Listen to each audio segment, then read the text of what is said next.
The Electoral Commission is under fire to register some rejected presidential hopefuls or face court action. Now, while the New Vision Party is going to court to ensure that some EC officials involved in an alleged bribery scandal are investigated, the Independent People's Party has already gone to court to compel the EC to register its candidate Kofi Akpaloo. We are joined on the line by counsel for the IPP presidential candidate. Hello, sir.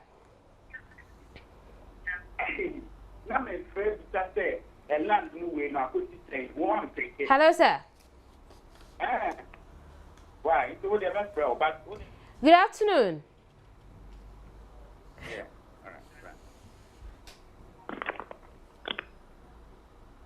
Good afternoon, sir. Well, obviously, we do not have him on the line at the moment, but the Volta Regional Chairman of the NPP, Kenwood Nwosu, has described a claim by the NDC to have established a university in the Volta region as mere propaganda. He was speaking at the relaunch of the NPP's Youth Forum as part of strategies to capture power in the December polls. The Volta Regional Chairman of the New Patriotic Party challenged the media to do accurate reportage, be the gatekeepers and the voice for the voiceless. Former Education Minister under the NPP administration, Elizabeth Ohene, said free SHS is important in raising educational standards for development. Hence the NPP's decision to give it priority, adding the NPP has a better track record with regards to education. Elizabeth Ohene accused the NDC of lying about the establishment of a university in the Volta region. He claims that they have built or established universities in the Volta region, in Brong and Hafo, and he's also claiming UMass, University of Mines and Technology.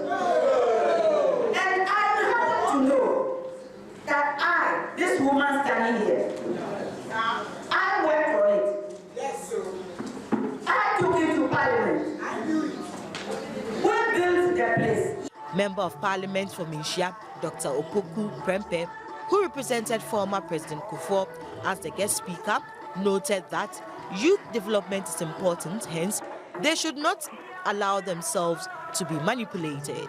Because of lack of opportunities, we the youth have tended to follow politicians line, hook and sinker, so that they manipulate us to do their bidding for them. A communication team member of the New Patriotic Party, Stephen Amwa, reiterated the NDC cannot compare its records to that of the NPP in the area of the economy.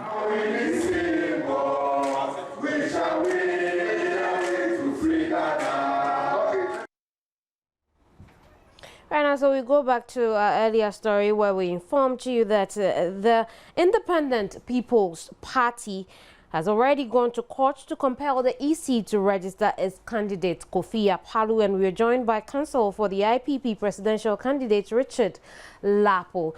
Good afternoon, sir. Good afternoon. But if, according to the EC, your client is disqualified, why won't we just leave the case as that? Thank you, my sister. It goes beyond that. The EC cannot issue that fiat and come to the conclusion that Mr. Kofi Akpaloo is disqualified from contesting in the upcoming 7th December general election. The sole ground canvassed by the EC for the disqualification of my client was that portions of the nomination forms were not signed or thumbprinted. But, my sister, a casual look at the nomination forms we submitted shows that we had fulfilled and carried out all the directives of the EC. In fact, the form we submitted to the EC was duly fit and complete, was completed, and everything that the EC asked us to do had been satisfied. Only for the EC to look at it and come to the conclusion that the signature of our signatories does not amount a signature properly so-called. At that point, the EC is using its discretion to determine what constitutes a valid signature or not. Our prayer before the court is simple. We are seeking the face of the court, asking them to compel the EC to perform its official function by an application for an order of mandamus. Right. If your documents, if the documents of your clients were intact, why didn't you contest at the EC's office just so they would know where you're going wrong, so that you can go ahead and register your client? Why wait, be disqualified, and then go to court? I don't understand what you mean by contest. Right. So you took your forms to the EC and you were told that the signatures had problems. In your opinion, they didn't have problems. I'm asking why you didn't contest that, because you thought you had the appropriate numbers of signatures. Why wait, be disqualified, and go to court? We drew the attention of the EC to the fact that these signatures are signatures of the people who duly endorsed our form. The EC will have none of that. In fact, EC would not even grant us audience. So the EC clearly the EC is prejudiced against my client, and we are saying that, look, enjoy exercise of discretion or being in that public office. Right, Lawyer Lapo, when you say that EC is prejudiced against your client, how do you mean? Because the EC, without recourse to due process and the law, the very law that mandates the EC to act fairly and reasonably, the EC took the position that our forms were incomplete, contrary to the factual situation on the ground. Do you suspect foul play, pulling of strings? We are not saying that. We are not suspecting any foul play. We are saying that the EC has reneged on its duty to perform a public function in respect of my client. That is to register him to contest in the coming December election. So we are praying the court to compel the EC to carry out that public function. That's all. We are not asking for anything.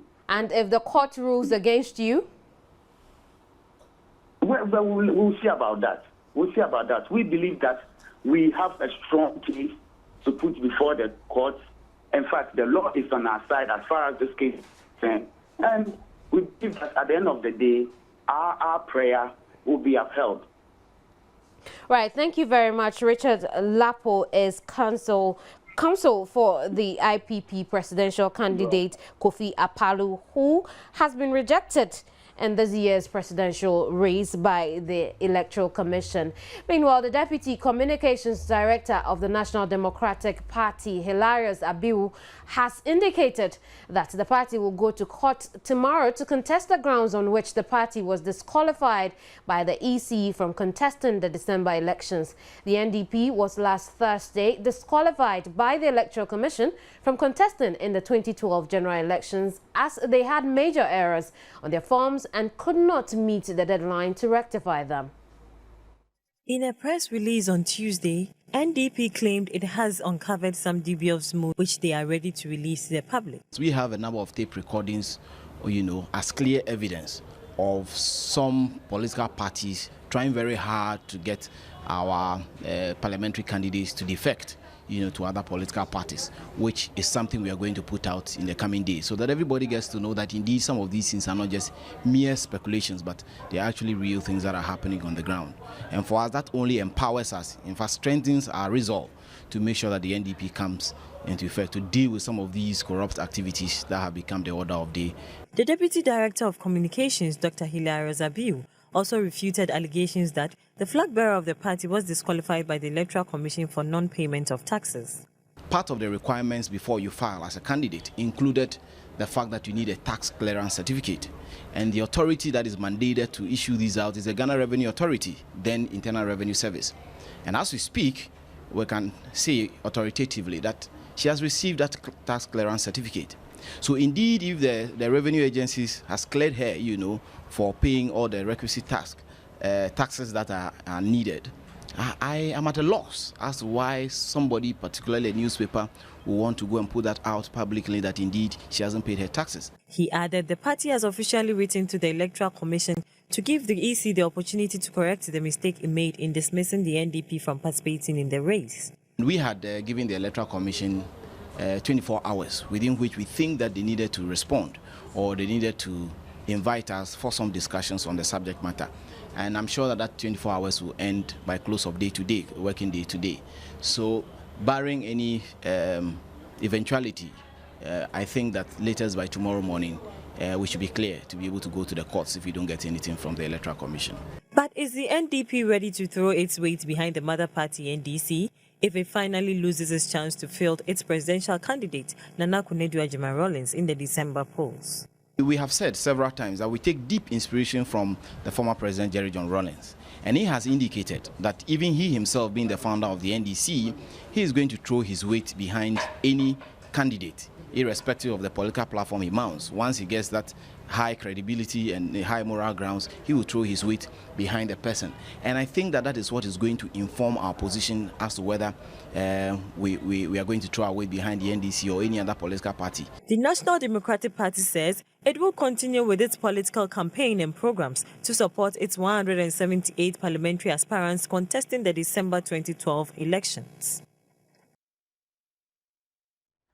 Now, Communications Minister Haruna Iddrisu has described the NPP presidential candidate Nana Akufo-Addo's promise of free senior high school education as unrealistic, untenable and opportunistic. The Communications Minister said this at the University for Development Studies campus in Tamale, where he addressed the tertiary education and institutional network team of the NDC.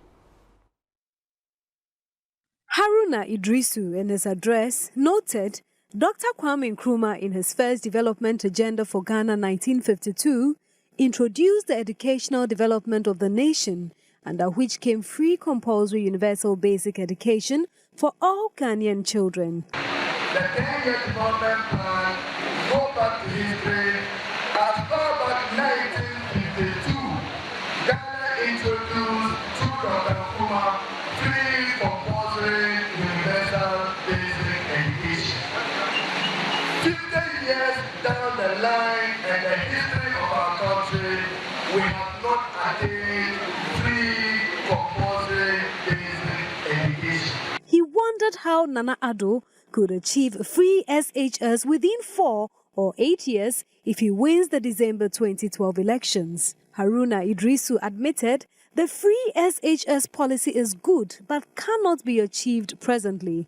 Haruna Iddrisu accused the NPP of not being honest with political promises. It's practically impossible, it's only politically opportunistic and not realistic.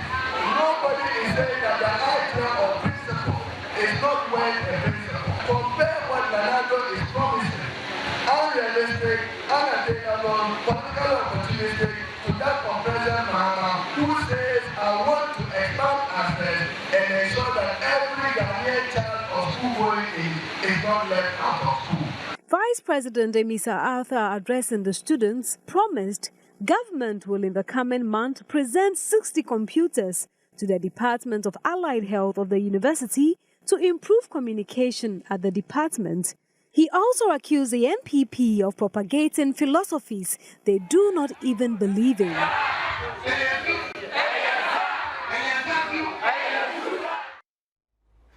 This is your election headquarters on Joy News, and Vice President Pakwesi Emisa Arthur has been officially introduced to the chiefs and opinion leaders of Tamale as running mate on the NDC ticket in the December 2012 general election. This is the first time the Vice President is visiting the northern region since he was sworn into office.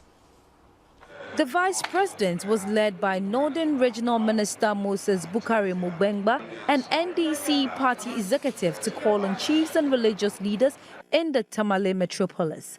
The first point of call was at the Gukpengu Palace before moving to the Dakpema Palace, where they called on the Dakpema Na Dawuni Mohammed. The Dakpema Na told the vice president to ensure that there is peace during and after the general elections. The vice president, on his part, assured him that the government is working hard to ensure peace in the December general elections.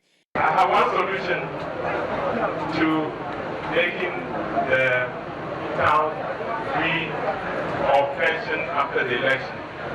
If you vote 51% for John Mahama and 49% for some other people, then they feel that maybe they would have won.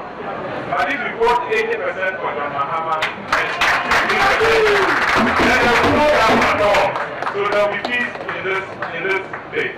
So I'm encouraging the people of Tamale to vote 85% for John Mahama. And give more to the other people because they've also tried. Vice President Emisa Arthur made a cash donation of 1,000 Ghana cedis to the Dakpema Educational Fund. He was presented with a smock by the Dakpema on behalf of himself and the people of Tamale. The team also called on the spiritual chief of Tamale before visiting the Lamashigo Palace. The vice president also introduced the NDC parliamentary candidate for Tamale Central, Alhaji Inusa Fusaini, and Sagnirigu North Constituency, Alhaji ABA Fusaini, to the chief and people of the area.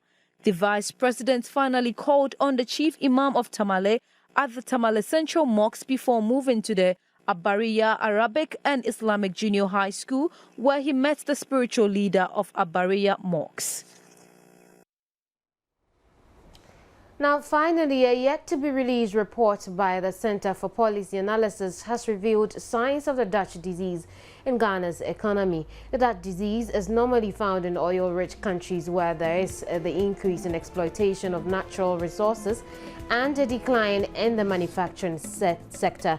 CEPA's report, Ghana Economic Review and Outlook 2013, and the dawn of the Dutch disease says the so-called disease is in evidence in Ghana's economy. Unfortunately, we were unable to bring you the interview with director of the center, Dr. Joe Abe, who also happens to be an economist. But most importantly, the findings of CEPA also looks at how election year budget deficit on the average is 1.5 percentage points of GDP higher than budget deficits of preceding years, and worries if 2012 elections could further weaken the cedi. We'll bring you updates on this story in our subsequent bulletins. Join us at 8 p.m. for Prime News with Israel Laye. In the meantime, have a good afternoon. My name is Kemini Nyamani Amano. This has been Election Headquarters.